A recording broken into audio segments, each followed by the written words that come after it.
खुलुमबाय। गिबियावनो आं गासै नोंथांमोनखौ आंनि IN इन बर'नि चेनेलाव बरायग्रोनानै लाग्रोनाय थाबाय। दिनै आं शुक्रबार खालार खालिनि रासि एबा फान्जामुथिखौ फरायथिनो आखायाव लादों। समखौ खहा खालामालासेनो आङो थोंजोङैनो जोंनि भिडिअखौ जागायदोनि। जोंहा सिगाङाव दङ मेष राशि। गावारि थांखिफोरनि थाखाय नारसिनथाय जानो हागौ। बे थांखिया दुखु खस्थ'खौ बांहोगोन। बेफोर जेंनाफोरखौ फोजोबनो थाखाय नोंथाङा मोनसे थिरांथा थानांगोन। बे समाव समा गलाय गथाय जागोन।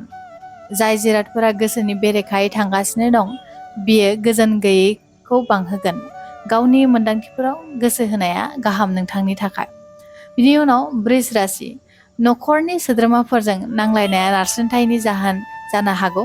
सासे खाथि सुबुंजों नोंथाङा नारसिनजानाय जिरादफोरनि सायाव सावराय।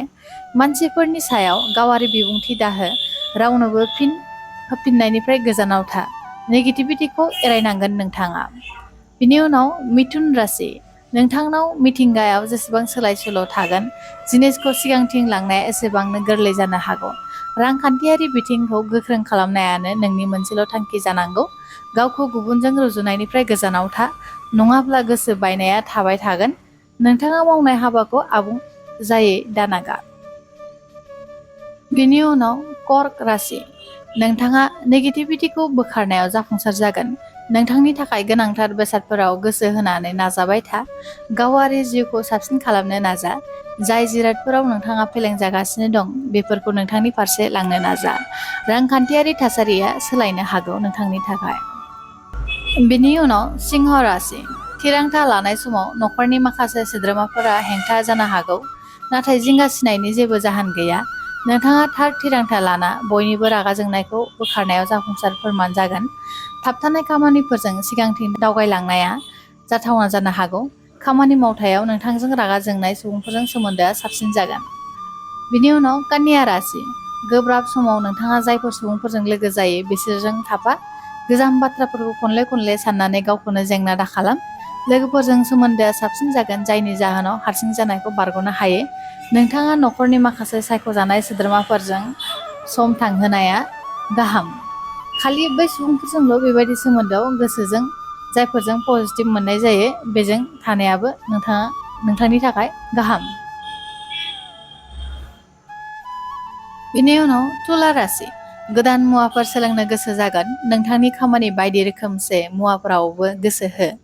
आथिखालाव नोंथांनि गोसोआ खालि खामानियावल' जानांगौ। नोंथांनि समा जोबोद गोनांथार जानो थांगासिनो दं। बेनिखायनो मोनफ्रोम फिसा जिनिसनि सायाव गोसो हो। गोदान खाबुखौ लानो नाजा। गावारि जिउआव सोलायनाय फैगोन। बिनि उनाव वृश्चिक राशि।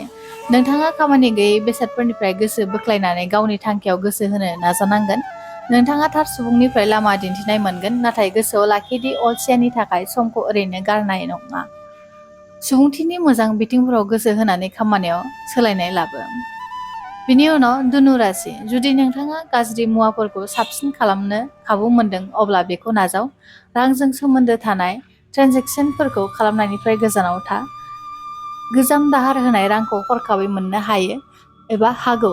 खाथिनि मानसिफोरजों सोमोन्दोखौ साबसिन खालाम नोंथाङा। बिनि उनाव मकर राशि। गावारि जिउजों सोमोन्दो गोनां थिरांथाफोर लानायनि सिगां मोजाङै सान। गोख्रै दाखालाम। गावनि लोरबांथिखौ बोखार। हाखु दाखु थिरांथा लानायनि जाहोनाव खहा जानो हागौ। मानसिफोरजों रायज्लायनाय समाव थार सोदोबफोरखौ बाहाय। नोंनि नारसिननाया थाबैनो जोबलांगोन। बेनि उनाव कुम्भ राशि। गोबाव समनिफ्रायनो सोलिबोनाय जेंनाफोरखौ फोजोबनो थाखाय नोंथाङा सासे सुबुंनिफ्राय मदद मोननो हागोन। बेखौ नाजावनो हागोन। मोनफ्रोमबो खामानिखौ गाव हारसिङै फोजोबनो नारसिननाया मेंनायखौ बांहोगोन। नोंथांनि कम्पानियाव सोलायनाय लाबोनो नाजा। जाय सुबुंफोरनि सानस्रि आरो थांखिफोरा नोंथांजों रोखोमसे बिसोरजों सम हगारनो नाजा। बिनि उनाव दङ जोंहा जोबथा मीन राशि। रां लेनदेन खालामनाय समाव जेबो नेवसिनाङा। नोंथांनि लोरबांथिखौ रावजोंबो दासावराय।